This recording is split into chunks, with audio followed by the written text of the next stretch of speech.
What's up, hockey fans? This is the Golden Edge podcast, the podcast where the Las Vegas Review-Journal talks about hockey. I am Ben Goetz, joined on the Zoom line by my colleagues Adam Hill and Dave Shane with a special guest, AT&T Sportsnet analyst Mike McKenna. Mike, thanks so much for joining us today. Hey, my pleasure. Always happy to stay busy, talk some Golden Knights hockey. Mike, I want to start off with basically what I would ask anyone right now. Just how you doing? What's going on in your life? Well, I could give you the sunny sky answer that, hey, things are great, just waiting for hockey. But I'll be honest with you too. I mean, we're struggling a bit just doing e-learning and can't wait for that to be over with. I've got a daughter who's in first grade who's does not want to learn from us. She wants to learn from her teacher and her schoolmates and be there. And I think a lot of people are in the same boat, but afraid to say it, so it hasn't been particularly easy trying to take care of that. And then on top of that, get work stuff done with VGK. And so it's been a lot in a lot of ways. It's tested us, but I think in any situation like this, you learn a lot about yourself and your family, and ultimately you get more efficient at doing things and you learn better ways to do it and just power through. Yeah, for sure. Well, what are some of the ways you are powering through? Do you have any hobbies you've picked up or anything exciting going on? I feel like I'm always fixing things and subsequently screwing that up and going back and refixing things that I've screwed up during the fix. That happens occasionally. I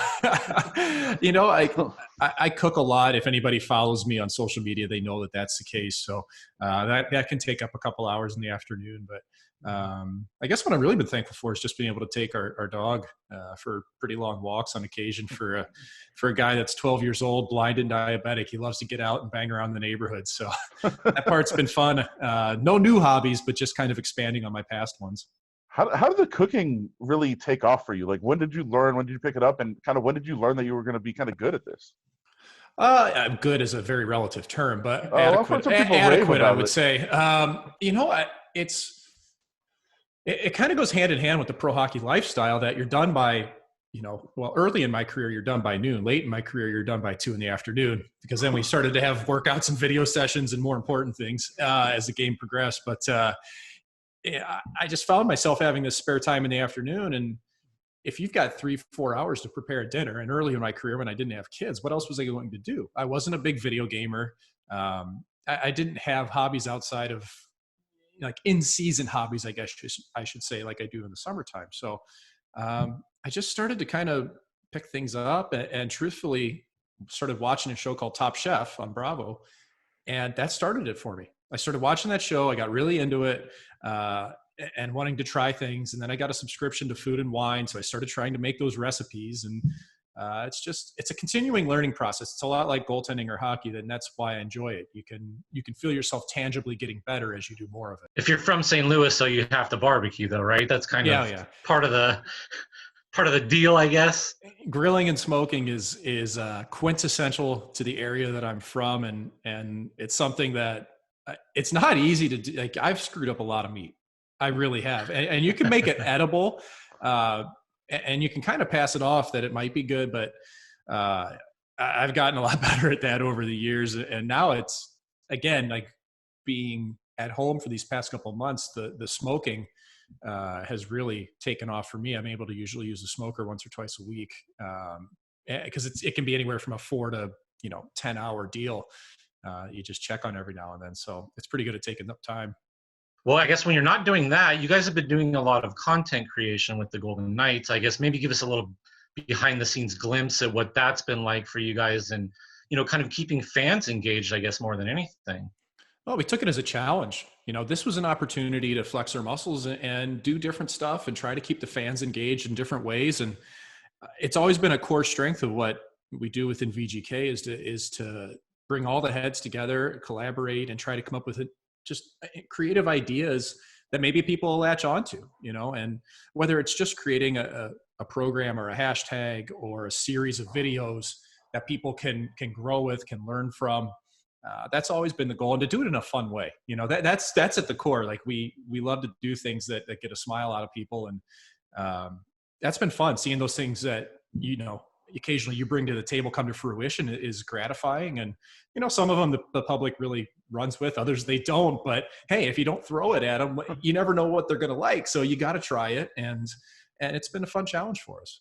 So obviously want to get into, the pause a little bit. There's a ton of restart stuff being thrown out there as to, hub cities and, different playoff formats and stuff like that. But I'm curious from like a player's perspective, when they talk about, we've heard Connor McDavid and guys talk about this, you need to get, both regular season or some sort of exhibition games and a lot of practice time and to get kind of back in hockey shape. How much time do you think that might be? How much time would you feel you would need right now to feel comfortable, seeing pucks in a game situation again? Be truthful with you, I don't think it even matters what feels comfortable. I think that because of the time that's going to be allotted, that's what's going to determine how much time's needed. And at some point, it's just going to be, here's what you have, make it work. I think 2 weeks is what I always thought. And granted, as I got older, I realized that I didn't need to do as much on the ice in the summer. I didn't forget how to play. A lot of the young guys are so used to being on the ice year round, the Connor McDavids of the world that are just hockey machines. You'd be amazed how much your body and your mind remembers. I think 2 weeks is really realistic in terms of a camp to get players back to where they were, at least as close as they could be to the regular season in terms of timing, in terms of their familiarity with system work. For goaltenders tracking, it takes at least a week and a half, 2 weeks of camp before you really feel like you're tracking that puck and you're able to see it the way you want to. So I think 2 weeks that you're really realistic with, but if we start getting crunched on time, you can do it in a week. Just drop the puck, because you know why? All the players are in the same boat. They've all had the same amount of time off here. So, the competitive advantage isn't going to be there. Yeah, hockey might be sloppy, but if they had to do it in a week, they could. But 2 weeks, I think, is kind of what you're looking at as a minimum. What about just the concept of, hey, we're going to take players and you're going to be stuck in a hotel for 2 months and you can walk to the rink and play and then that's it and that's all you can do? I mean, I just feel like people would be going crazy about that. Is that a realistic thing to ask players to do? 2 months, yeah. 5 months, no. I'll be very candid. I spent 4 months away from my family in the last season that I played, being traded and waived and sent down and called up and just about everything that you can imagine in the course of one season and 5 teams. But it's hard to do. The caveat to that, though, is that if you know when the start date and the end date is to it, it's a lot different than if it's just open-ended and you don't know when things are coming. It's part of what's been hard about this break. We don't know when things are coming back. It's changed the training habits of the players, amongst other things. But if you tell the players, hey, you've got a chance to play for the Stanley Cup. You've also got a chance to make sure revenues don't go through the floor and you can still get paid pretty good coin here and not lose that much after it. Because let's be honest, the monetary incentive is there for guys that 2 months away, you know what, we could pull it off. You start getting into 3, 4, 5 months, things are a lot different. But I think it's going to take buy-in from teams and from players and from families too. And it won't be easy, but you know what? This hasn't been easy on anybody. And the greater good of this is to get the sport going. And I think, in terms of players, you hope that they all feel that same way and they want to get things going. No, for sure. I'm curious, you mentioned a little bit, but is it different at all for a goalie getting back in the swing of things? Is it tricky, when you were talking about not necessarily skating that much over the summer, is it tricky the first couple days at camp to kind of get those reads and reactions back, or does that come kind of naturally right back to you? Oh, it's tough. That first week of training camp, it feels like the puck's going 1,000 miles an hour and your eyes can't catch up to it. And again, maybe it's because I wasn't very good compared to some of the superstars of the league, but it's tough for sure. And it's really hard to replicate because you don't, in the summertime, you see the shots that you do during games. You don't have to fight through traffic. You don't have bodies all around. You don't kill penalties in summer hockey.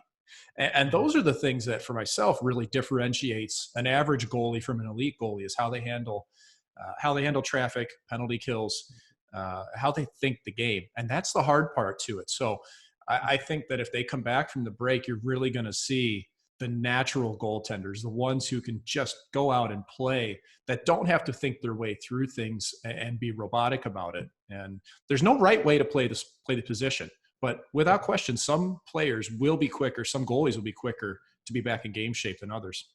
We've heard things like, maybe if Montreal gets in, teams don't want to face Carey Price. We've seen in the past guys get hot, a goaltender can get hot and carry a team. Does it lend itself maybe to, a team that's maybe further down in the standings making a run and things like that because a goalie can carry a team, I guess, in the playoffs? It all just becomes a crapshoot, I guess, in some regard, yes? Well, it's true, but that's the same way regardless of the time of the year or season. You do see it even in a normal situation where a goalie will carry a team. Yeah, I mean, Carey Price is a good goalie. He's an excellent goalie. There's a lot of great goalies in the NHL, and I don't really put a lot of stock into that in terms of, geez, we're going to face this guy. Well, you have to face the whole team, and to me, the bigger thing coming back is that the teams are going to be healthy.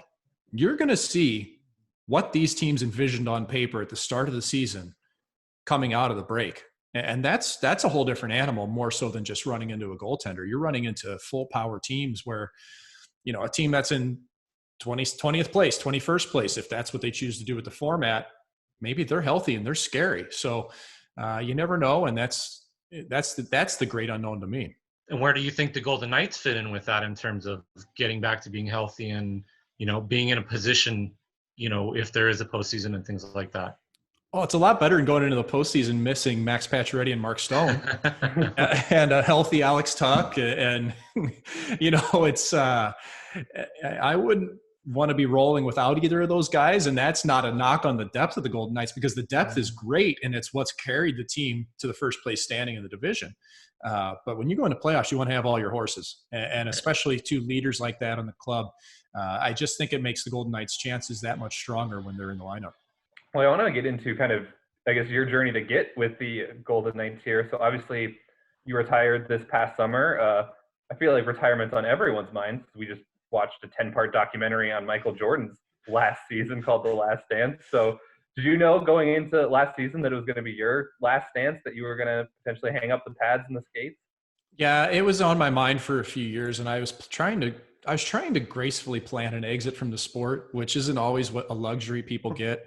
My personal belief on this is I think far too many athletes hang on too long, and either their play declines to the extent that they can't do it any longer, or they can't find a contract, and you'll just see it. Guys are announcing a retirement 2 years after they played their last competitive game, like they thought they were going to transport back to when they were 21 and find their youth again, and that wasn't ever what I wanted to do. I wanted to go out of the game on my terms. And I was lucky I was afforded that chance. And before the last season I played, I had 2 auditions in media. Ultimately, I didn't go far enough down the path to find out if I would get those because I decided I wanted to play hockey again, play one more year. And I wanted my daughter at the time, who was 2, turning 3, to remember me playing. That was my inspiration for it. Because I just went to the Calder Cup finals 2 years in a row, Game 6, Game 7 losses. And like, that's a pretty high watermark, but my family is what weighed on my mind with it. And I thought, okay, I'm going to play one more year. I feel comfortable with what the situation is with Ottawa and what they're telling me. And I'm going to be in Belleville all year long, and unless there's a short-term call up. And I was like, that's fine. We'll go to Canada and move the family. And then everything went wild. So when things got off the rails for me, that's when it really just confirmed my thinking that, okay, it is time. This has been a great year to go out, spending more time in the NHL than I had, most of that season there. And then being able to play the last game on my terms and my family being there, winning the game, all that stuff that went into it. It was a perfect ending to a career. How tough, like, you've made the decision, it's perfect ending. Is there any moment where you're like, but maybe there's even more that I can do. Maybe I'm going to miss it a little bit. Or is it just an easy decision of like, I'm at peace with this? I miss the Q-tips in the locker room. They're free. They're great, really clean ears. And not for me. No, do I miss the competitive aspect of it? Absolutely. Do I miss the anxiousness and the anxiety associated with playing goaltender? No, not at all. When you're facing 45 shots a night and you're going into a wagon team on Hockey Night in Canada, and you're just going, oh God, I hope I don't get blown out tonight. That's not the right mindset. You know what I mean? Like, that's not what you want as a pro athlete. And maybe it was the wrong one, but I was very content, and I still am. And thankfully I've had the chance to even skate a few times since. This kind of kept my competitive fire going a bit. And I found myself just missing practice more than games, which is the oddest thing in the world to me. So I'm totally at peace with it. I'm happy I did it when I did. And it was just a great chapter of my life that closed and opened the door to another amazing chapter. Yeah, so did you know kind of the other door you wanted to walk through right away was going to be in media? It sounds like obviously you had already been on your mind with the auditions. Well, no question. And part of that too factors in, you know, I'd always been active with social media and never turned down an interview ever. If anybody finds that surprising, I'd be shocked. But you know, it wasn't because I loved it. It's because I felt like that was my duty. Like that's what you should be doing as a professional athlete, is taking every interview when people want to talk to you. And to this day, it annoys me when players will turn things down. You know, that's my personal perspective on it. I think especially for goalies, you know, you only get interviewed when things go well. You never get interviewed when things go poorly. And you never get to stand up for yourself, you know? So whatever opinion of the person writing the piece or something is like gospel, and you never got to say what went wrong. Whereas in the games that you win and supposedly play well, half the time you don't have to do anything as a goalie. So you're deferring all the credit, you know what I mean? But yeah, it's I thought for sure like media would be so fun to try. I had a radio show in college for a couple of years, and I was live tweeting games. I started to write for NHL.com. I wrote for In Goal magazine my whole career. So I had a journalistic bent the entire time I did it, and the entire time I was playing professionally. And especially last year, at the end of the season, I had a tweet that kind of took off, and it was defending Marc-Andre Fleury on the Tomas Hertl goal in playoffs that I knew was deflected, that changed course, and you know, got me hit on NHL Network, which just snowballed things. And it's been great because this is what I wanted to be doing. You know, 7-8 years ago, I probably would have told you I'd take my economics degree and be working in markets or financial or something like that. But after 14 years in the game of professional, you know, why not take it? Why not go for that chance to stay in the game and do something that you love and you hope people enjoy what you do?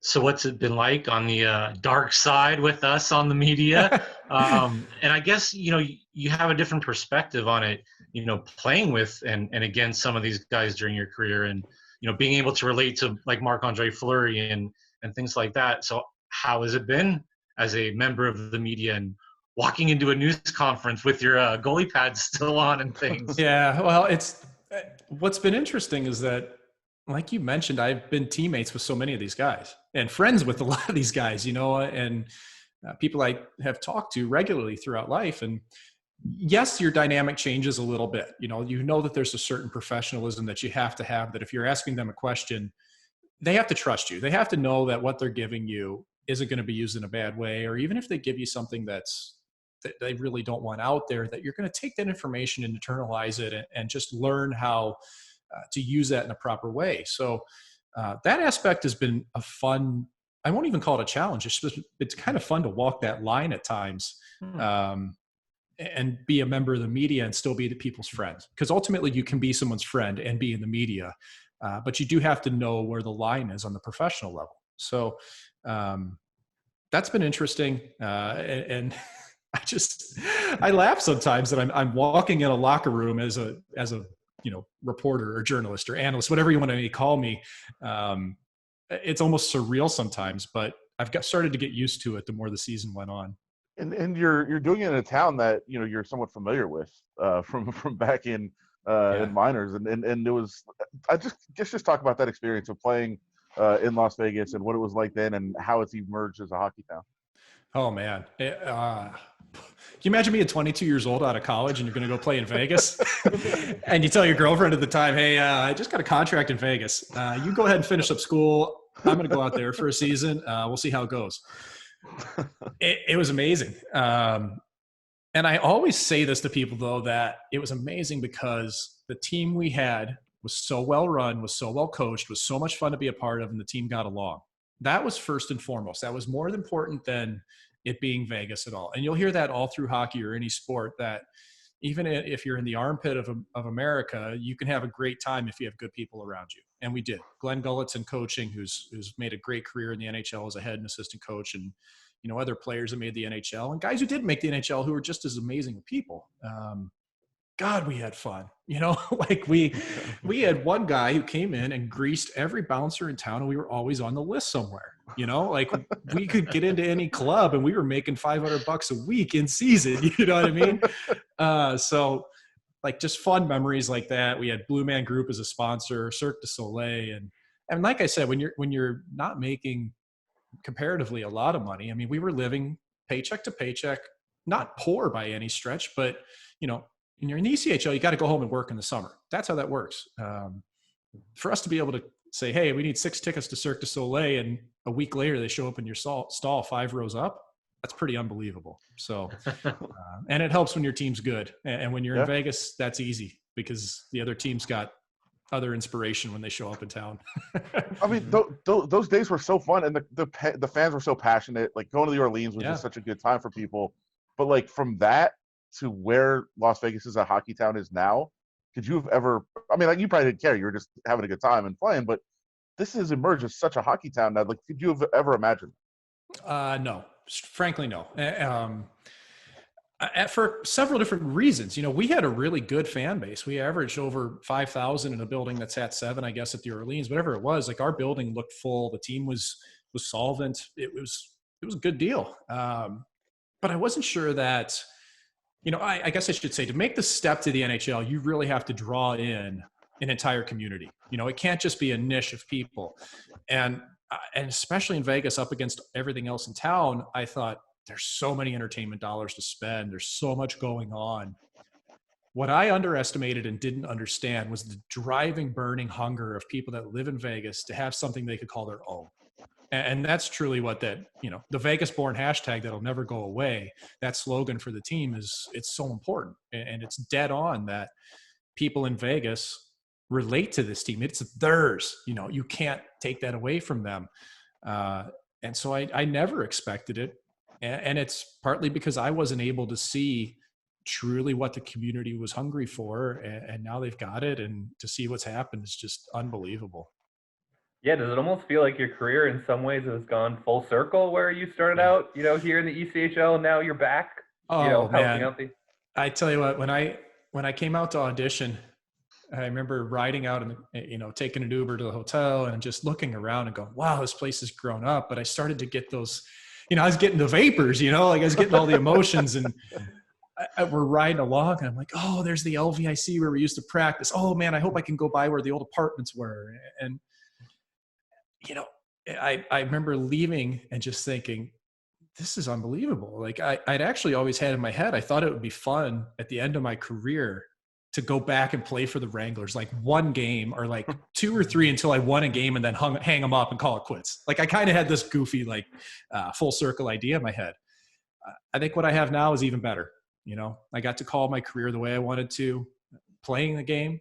And then I had the chance to further it in Vegas again, coming full circle in a place that I knew and seeing it grow up is just as much fun. Okay. So let's go back to the childhood a little bit. We're going to ask on one thing, but in doing my research, I read you were a middle school yo-yo champion. Is that true? Is that true? And can you still walk the dog and rock the baby and all that? Yeah. Well, let's preface this by saying that I think that competition had 3 people in it. So, I mean, I was guaranteed a participation trophy at the very least, and I guess I was guaranteed to be on the podium actually. Yeah.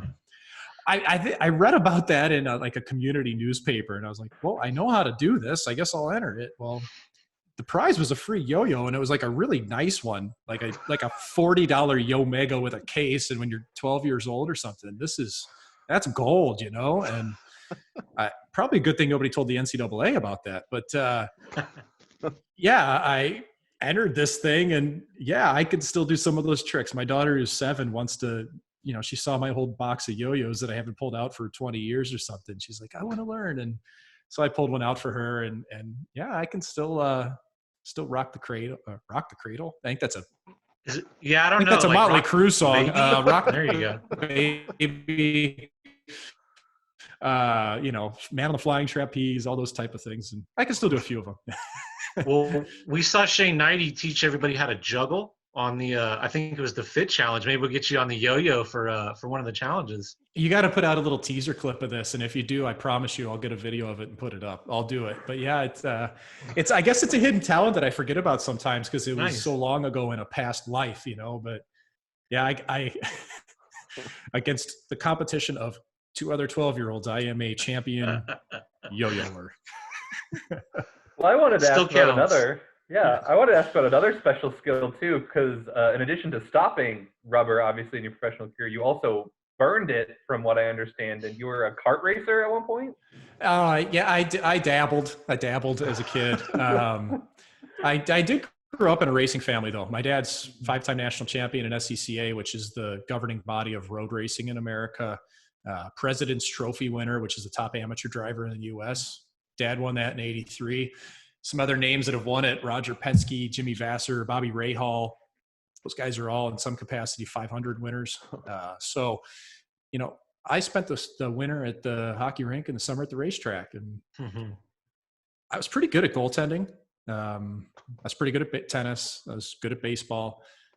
I wasn't very good at karting, and I tried it for a couple summers, and it was hard for me because I started later than I did the other sports, and I wasn't good at it, and I just didn't enjoy it much, and it wasn't going anywhere at the time. So wasn't able to follow through on it. But man, I'm hell on wheels at the indoor kart tracks now that I finally know something about a proper racing line. And that was one of the greatest joys I had my last year playing. Craig Anderson is an active racer, has cars and does sim racing. And, you know, we went and ripped it up together, and that was a blast. Yeah. I still love it. Indoor karting and regular karting is great fun.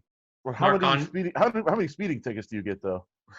Oh, I haven't had one since I was probably, it's been at least more than a decade. More than a decade. Last one I got, I was late to coaching a goalie clinic for whatever. I had something was wrong with the car or whatever, and I was just motoring. And yeah, I haven't had one since, thankfully. Marc Andre is a big F1 fan. Is it a goalie thing? You guys talk about it a lot too, I would imagine. He's French Canadian. Like, they have the Grand Prix in Montreal. Yeah. And so that's ingrained in their culture up there, is racing and karting and Formula One. And I think much more so than American, and really French Canadian. Like that seems to be something that whenever I had teammates from that area, I could always talk F1 with them. Same way with the Finns. Finns have always been huge on it. Kimi Räikkönen and Mika Salo and these Scandinavian fellas. So that's probably more the influence. Marc Andre and I always have a lot to talk about, though, and we haven't gone down that rabbit hole yet. I'm sure it'll happen eventually. Awesome, Mike. I got one more for you, and we want to thank you for your time. As a reminder, everyone, you can check out his stuff at Vegas Golden Knights website, his Twitter account at McKenna in game, which he kind of tried to subtly plug there. I will just totally plug. It's a great account to follow. He's a great follow during Golden Knights games. There's a lot of insightful stuff there. But I want to close by asking you one of my favorite Twitter bits of yours, which is the goalie towel, which of course you are always asked to rate, review whenever someone sends you a picture of a backup goalie on the bench, towel around the neck. How did this phenomenon start? And I guess, can you just explain it to our listeners about the backup goalie towel and the myth that goes into it? The hashtag backup towel. Yeah, it's on my regular Twitter handle at Mike McKenna 56, shameless self-promotion. You'll see a lot of that. Yeah. You know what? It actually starts with my broadcast partner, Darren Millard, and another guy named Kevin Woodley, who run In Goal Magazine. And I was on their first podcast for In Goal Mag, and we started talking about it for whatever reason. I can't remember whether it was Darren or Woodley. One of those two mentioned how, wouldn't it be great if somebody brought it back, you know? Because we were talking about your youth, and when I was young, I knew how to put the backup towel on through junior, but it just became not cool. And that was by the late 90s. So for whatever reason, it went out of style. And the last documented person we could find in the NHL was Marty Biron up until the mid-2000s. And he confirmed it. We've talked about it.